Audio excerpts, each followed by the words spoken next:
So, being a fan of Lindsay Lohan, I was ready for her comeback. I supported her through all the hate she's gotten in her party days and everything. And because she's a talented actress, and I'm sure she's a good person. But, like, I wanted her to come back, but this wasn't the one I wanted. This was not it.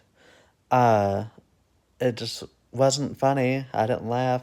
Halfway through, I was asking my friend, I was like, "Did you laugh yet?" He's like, "No." Me neither. And I didn't put my dog to sleep. Yeah, she's still napping. But anyway, whatever. Uh, so yeah, it's just very generic of a holiday film. Um, it's nothing new really. It's been done to death really. Like, like such as, um, it reminded me a lot of While You Were Sleeping, the movie with Sandra Bullock, and even one of some of her, Lindsay Lohan's earlier films, like Just My Luck, um, with just her ditzy, accidental self, whatever. Uh, I don't fault Lindsay Lohan for this. She's a good actress, obviously. Um, it's just the structure, the directing, the cheap lifetime quality of it all. And I've seen better chemistry in actual lifetime films, not hating against them, that the cast or anything, but yeah, it just wasn't there. Um,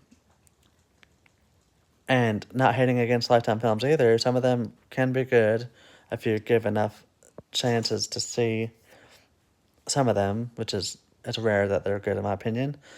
Um, but yeah, uh, so I'm reading my notes here. Um, yeah, I really don't understand what Lindsay Lohan saw in the script that made her go, "That's the one."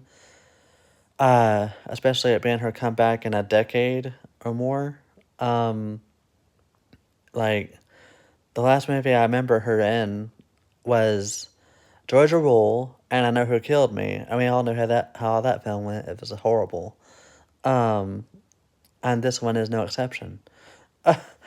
It's really unfortunate. Because I really wanted her to have a good comeback, and maybe this being on Netflix, maybe it will be.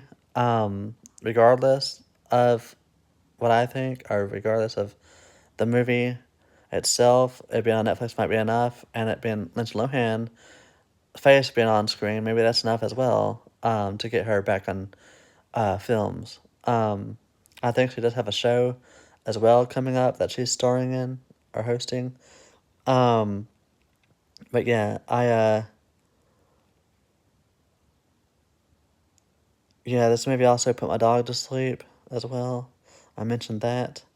Um, but yeah, um, I just it wasn't funny to me anyway. I didn't think the timing was right for the jokes. I didn't think the jokes were, you know, just strong at all. Um, so it's safe to say I definitely didn't fall for this movie.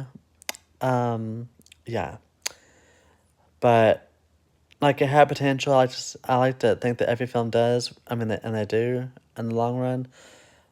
Like her wanting people to forget her name because she's very famous and has money, and but then the ironic part is she forgets her own name due to her accident, and then finds love and chooses that over material things. Like it's kind of a nice story, but it's just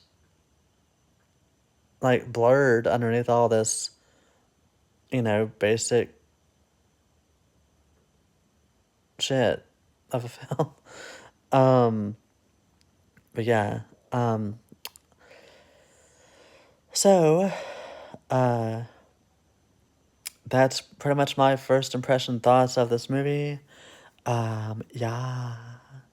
I really do hope that Lindsay Lohan does find a better script and film, and a better crew to work with. Because she was really the only redeeming thing about this movie. Like, even the backgrounds were cheap and fake. Uh, Given they weren't all real locations, are real skiing, I guess. Maybe that's the reason why it was like that. But either way, I don't know. Um, but yeah, because this is just so Lifetime, you know. Rom com, like, I hope that Lindsay Lohan doesn't get typecast into other future Lifetimey films or become a Lifetime actress, because she does have more talent and she is better than that. I hope she didn't like corner herself into this because she thought she wasn't, or because of what hate mail have said to her or something. Maybe thinks she can't do better, but she definitely can. And you can watch better than this movie for sure, because it wasn't for me, but it might be for you. So hopefully you like it and take something from it at least. Um, yeah, that's my thoughts on Falling for Christmas on Netflix. Woo! Have a good day.